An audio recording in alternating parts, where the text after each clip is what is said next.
Hi guys, कैसे हैं आप लोग। आई होप आप सब बढ़िया होंगे।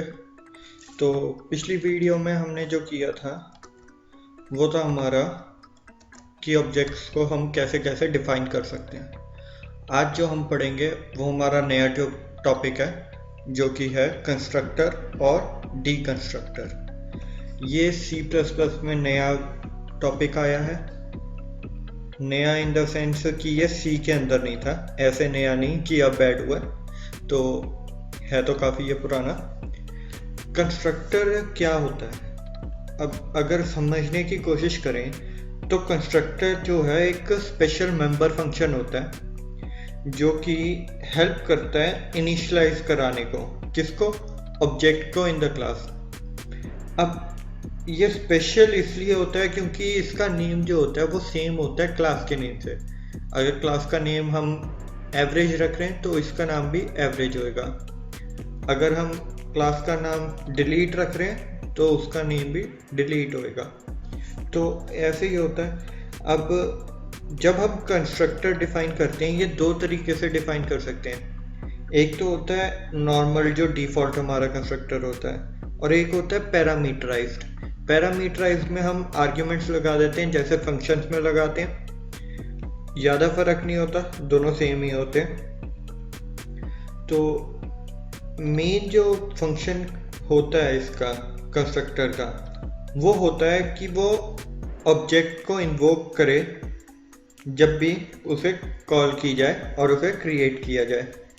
हम कंस्ट्रक्टर को तब इन्वोक करते हैं जब हम क्लास में ऑब्जेक्ट्स को क्रिएट करते हैं। तो जो लास्ट में काम होता है, कंस्ट्रक्टर एक तरह से ये काम करता है, अगर आपने कोई वैल्यू नहीं दी तो वो वैल्यू उसके अंदर से वर्क करती है अगर आप कोई वैल्यू ना दे पाओ। जैसे कि अब हमने इनपुट लिया, आउटपुट लिया और एक कंस्ट्रक्टर डिफाइन कर दिया।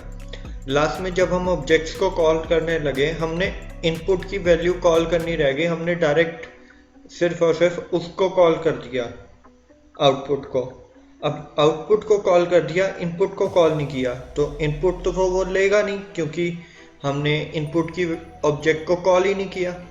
तो वहाँ पर कंस्ट्रक्टर क्या काम करता है, वो खुद उस वैल्यू को डाल देता है जो हम कंस्ट्रक्टर में पहले से ही रखते हैं। कंस्ट्रक्टर में हम कांस्टेंट वैल्यू या फिर कंपाइल टाइम वाली रखते हैं, रन टाइम वाली नहीं। तो वैसे ही आज एक जो करेंगे वो हमारा है डिफॉल्ट कंस्ट्रक्टर, कल जो हम करेंगे वो होएगा हमारा पैरामीटराइज कंस्ट्रक्टर। चलो आज की वीडियो स्टार्ट करते हैं। फिर हैश इंक्लूड कराते हैं। हैश इंक्लूड में हम आईओ स्ट्रीम ऐड कराया। उसके बाद हम लिखेंगे using name space std, name space std रख के अब हम क्लास डिफाइन करेंगे।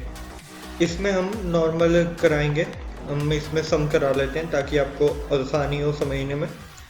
सम के नाम से हम लेंगे इसमें, तो क्लास हमारी सम के नेम से आई, और अब उस क्लास को हम आगे डिफाइन करेंगे। डिफाइनिंग में हम लेंगे 3 वेरिएबल्स, जैसे लेते हैं हमेशा a, b और c। a में वैल्यू पुट कराएंगे, b में वैल्यू पुट कराएंगे, c में उसका रिजल्ट आएगा। और उसके अलावा अब हम करेंगे अगला काम पब्लिक के अंदर।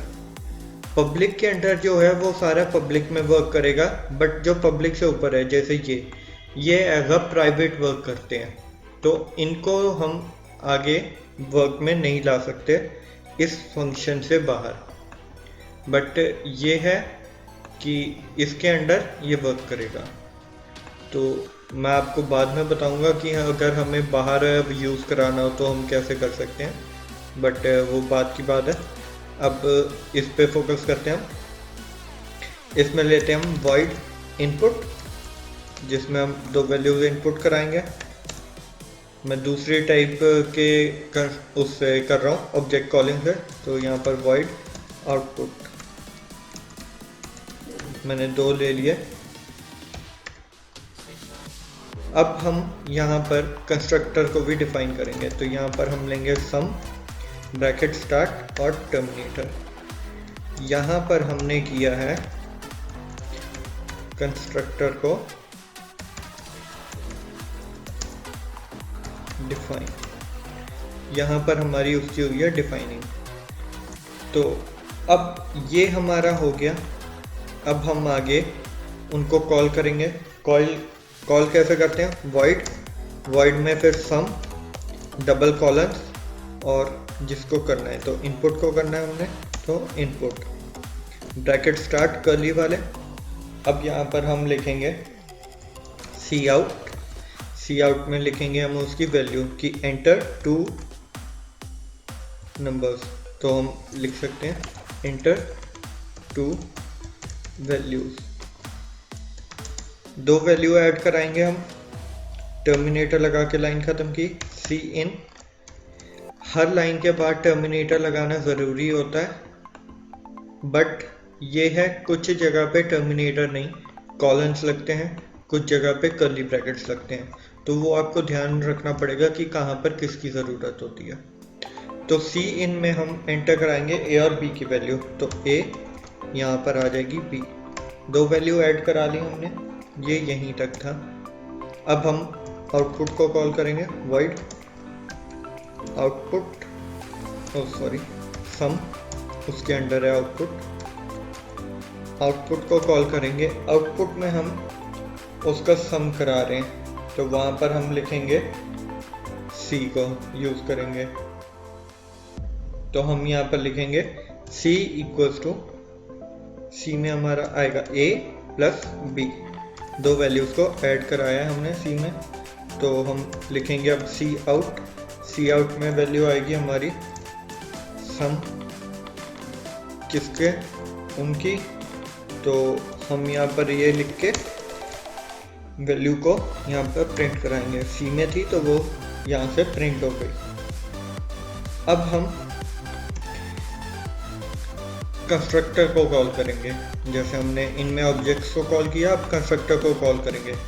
कंस्ट्रक्टर एक स्पेशल टाइप का है, तो उसमें हमें वॉइड की ज़रूरत ही नहीं पड़ती, क्योंकि वो खुद ही एक फंक्शन है, तो वो पहले से ही डिफाइन है, इन्हें हम डिफाइन कर रहे हैं, तो वहाँ पर हमें ज़रूरत नहीं है। तो हम डायरेक्ट लिखते हैं सम, क्योंकि हमारा सम क्लास है, डबल कॉलन्स, उसके अंदर फिर सम है, तो सम, ये ऐसे करके हमारा आ गया।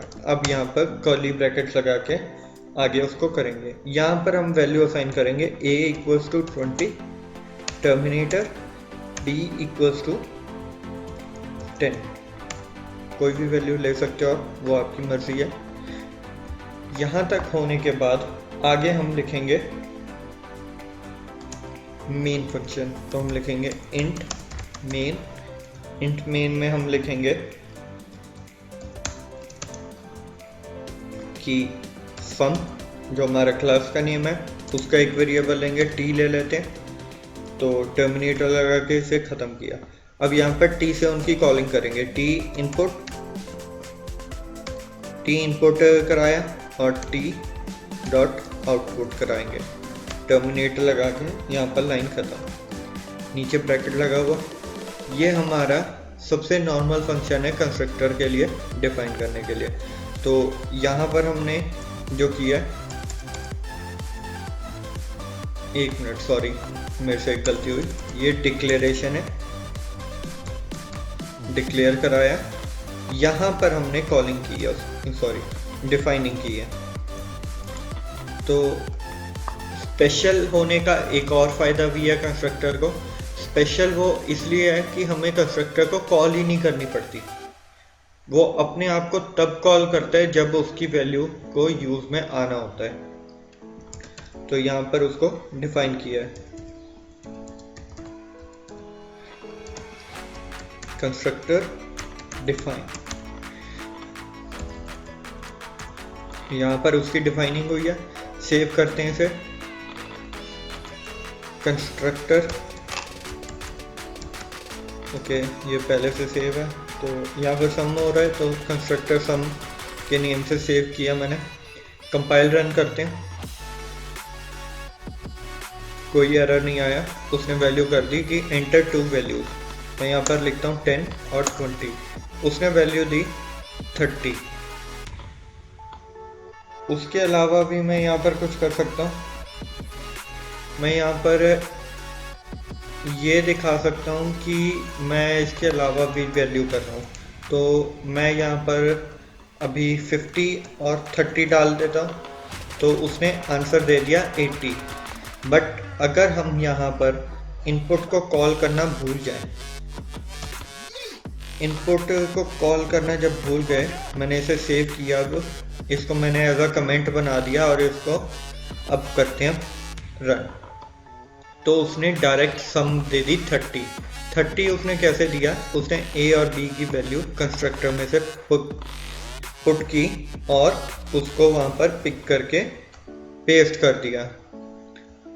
तो वहाँ पर हम कंस्ट्रक्टर को ऐसे वर्क कराते हैं। अब इसको हटा दिया, तो सेव किया और इसको फिर से कंपाइल करते हैं, वो वहीं पर फिर वैल्यूज अपनी आस्क करने लग जाएगा। आज इतना ही, कल हम करेंगे पैरामीटराइज कंस्ट्रक्टर। पुरानी वीडियोस के लिए आई बटन दबा के आप प्लेलिस्ट चेक कर सकते हैं।